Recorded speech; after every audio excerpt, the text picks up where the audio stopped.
Hi guys, welcome to the 12 Days of Magical Holiday Baking, where we are making a series of delicious treats. Some are family favorites and some are new recipes.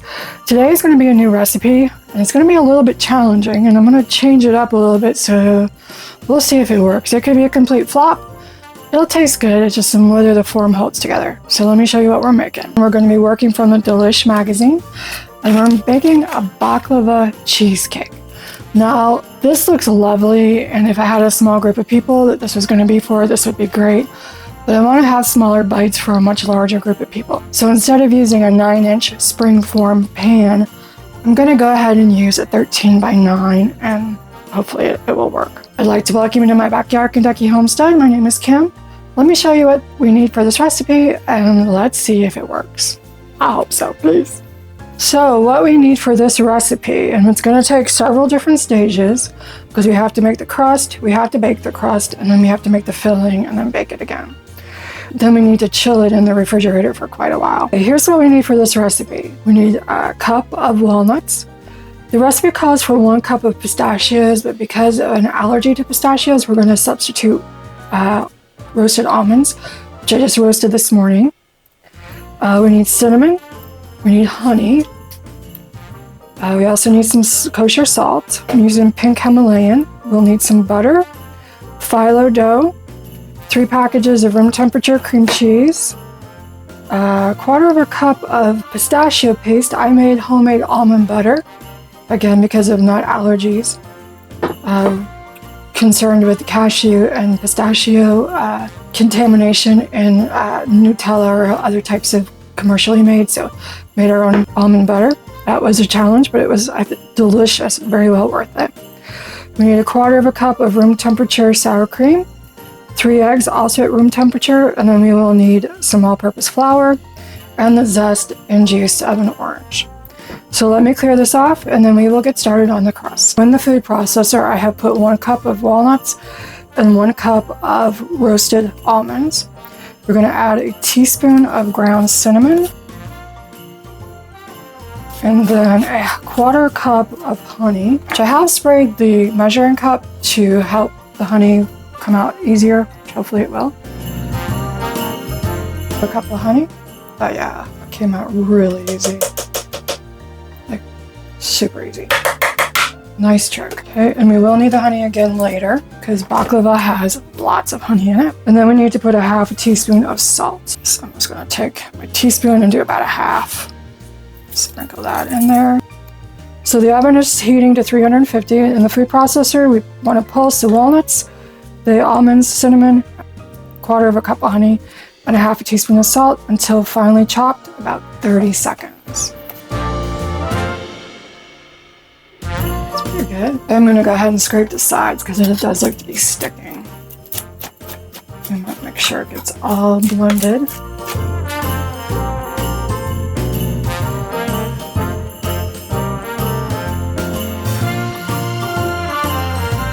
It's like the very bottom is pretty fine, but it's not mixing completely with the stuff on top. So I'm just trying to make sure I get everything pulled up from the bottom.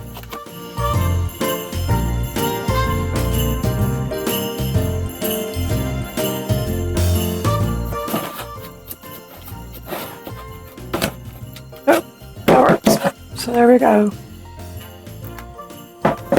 Get this cleaned up, and then we will start layering the phyllo dough into the pan. So we're gonna go ahead and start layering the phyllo dough into the pan. Like I said, the recipe calls for a 9-inch spring form pan, which is traditional for cheesecake, but I want to make more of a bar type situation.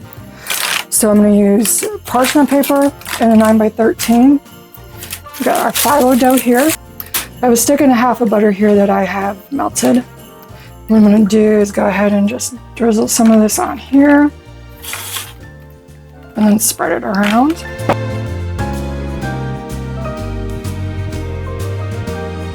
And what we want to do is 5 layers this first time. And if it rips, don't worry about it.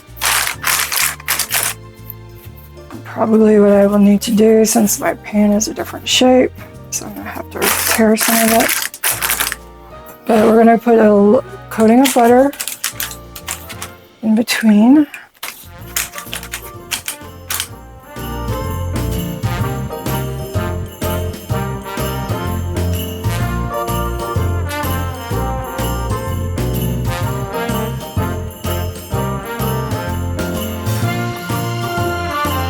Alright, so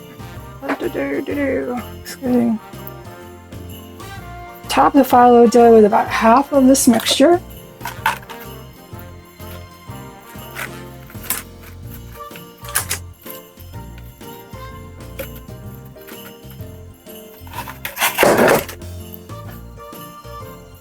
Press evenly into a layer.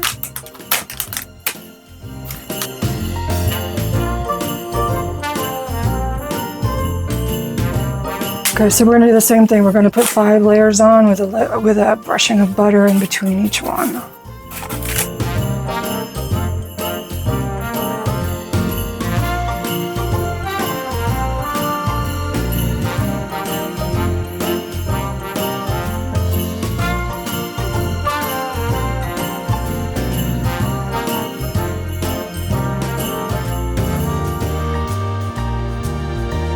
If the recipe were done in a springform pan, these would be overhanging. But where we're doing this, I'm still going to go ahead and cut the edges. So we're going to go ahead and pop this into the oven and let it bake until it's a golden brown, which will be about 30 minutes. Then we'll let it cool slightly, and then we will start making the filling. So we'll be back. Our crust just came out of the oven, so we're going to go ahead and make the filling. Now I have turned the oven down to 325 degrees. So in the food processor, I've cleaned it. We're going to put in 3 bricks of cream cheese.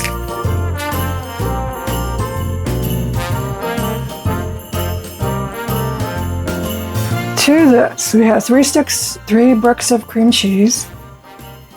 Hopefully this food processor is big enough. I'm going to add 1/4 cup of sour cream and 1/4 cup of our homemade almond butter.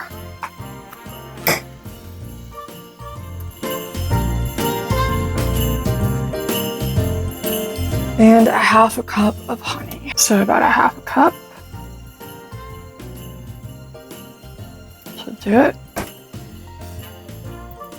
And I do have a kettle of water heating up on the stove, because we will need to put the pan that the cheesecake is in inside a larger pan and then fill that partially with water, boiling hot water, so that the cheese cake will cook without cracking. So we have cream cheese, pistachio cream, we use almond butter, sour cream, and 1/2 cup of honey, and then we are going to pulse until smooth.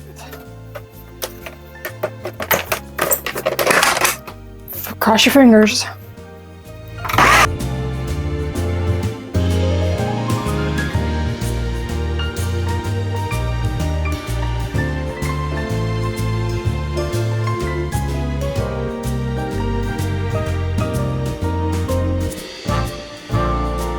So now we need to add 3 eggs.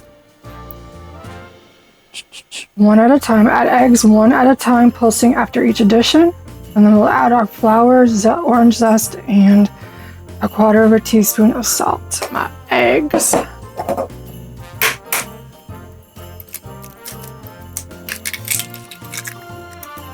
Ah.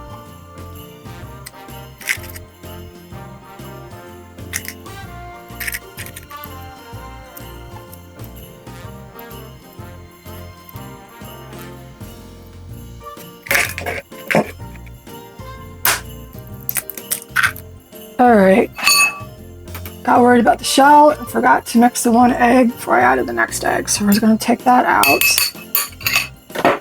Go ahead and mix it up.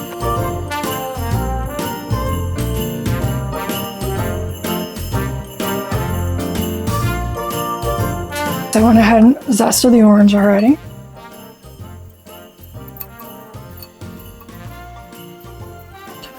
And then I have 1/4 teaspoon of pink Himalayan salt.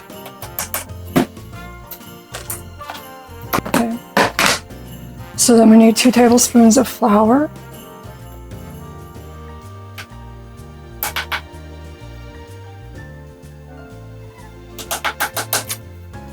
And then we are going to pulse it again.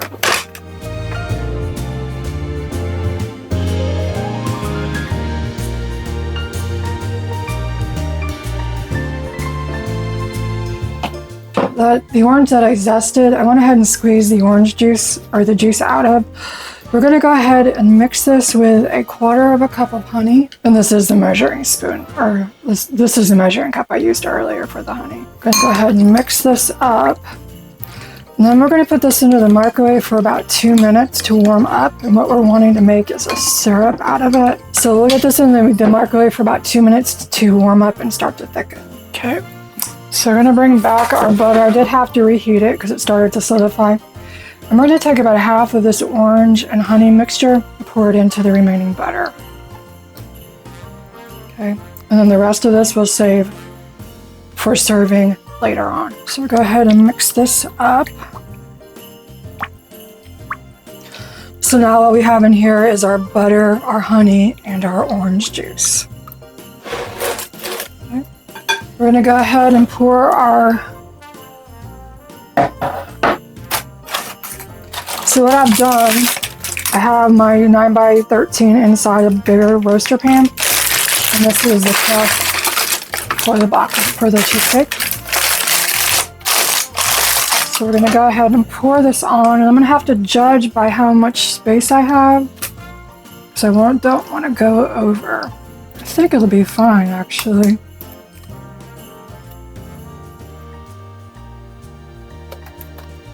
Yeah, it's going to be perfect. Till it puffs up. But we'll deal with it. You don't know if something's going to work till you give it a try. Okay. Spread that around.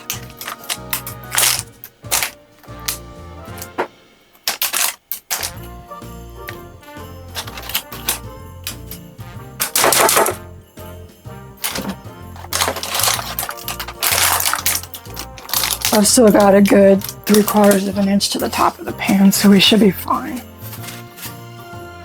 All right, so I have reduced the oven to 325.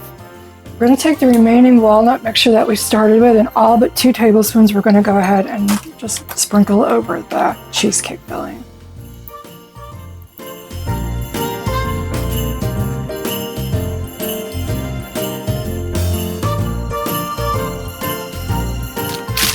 So we're going to roll this out 1 sheet at a time.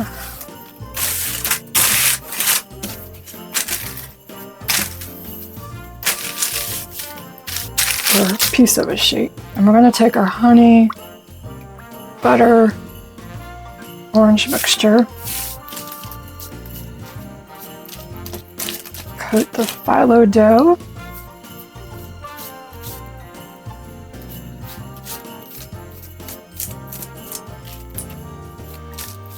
Okay, then we're going to scrunch it up.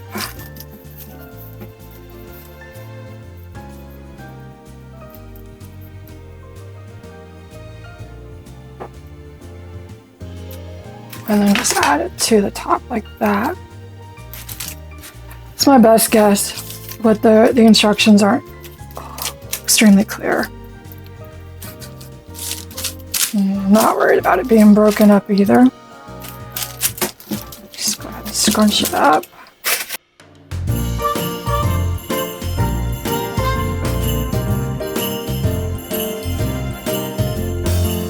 If anybody has made this before and I'm doing this wrong, please do let me know. Because I'm just completely winging it right now.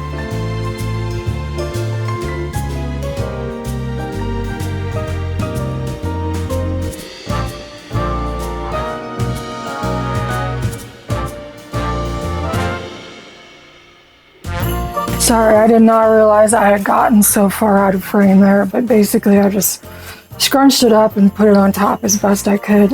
If you guys know of a better way, if I did this wrong, if you made this before, please do let me know, because this picture, kind of like what it's gonna look like, but it just really is pretty. All right, so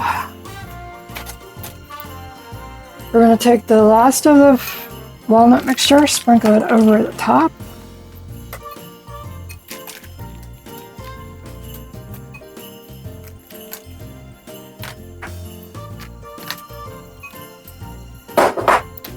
And then I'm gonna put this in the oven. I'm gonna put water in here about halfway up the pan. And then we're gonna cook it for about an hour. Recipe says an hour and 45 minutes. This is thinner, so I'm gonna check it sooner than that. It says until it's a jiggly and the phyllo is golden brown. So I'll check it in about an hour and a half. Then we'll turn the oven off, pop the door open and let it cool in the oven for about an hour. And then we'll refrigerate it until cold, at least 8 to up to 12 hours. So we will be back. All right. So here we have it. Sat in the refrigerator overnight. Let's take it out of the pan, cut into it, and see what we have. So the original recipe called for a 9-inch round spring form pan, so it would be more like a traditional cheesecake. But I was wanting to do it in small square bites so that we can have it with a larger group of people. So let's cut into it and see. It's crunchy.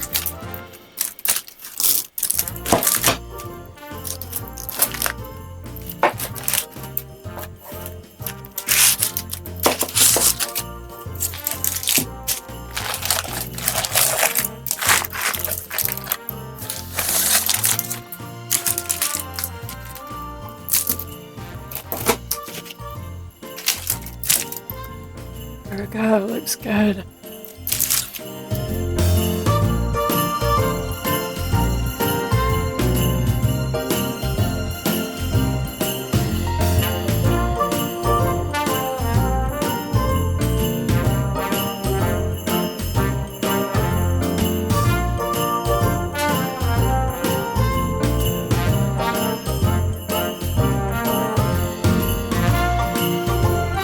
So there we have it. Now I did have some of the bottom pieces come off. We'll just put those in the refrigerator and eat those on ourselves later on. I'm not sure, maybe I needed a little bit more butter. So here we have our baklava cheesecake. It looks really, really good. Let's give it a try.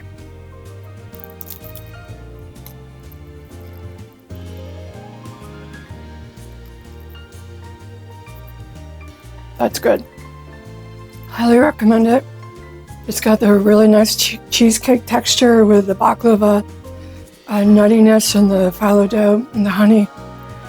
10 out of 10, highly recommend it. If you're interested in more holiday baking, check out this video, and I will see you the next time. Bye.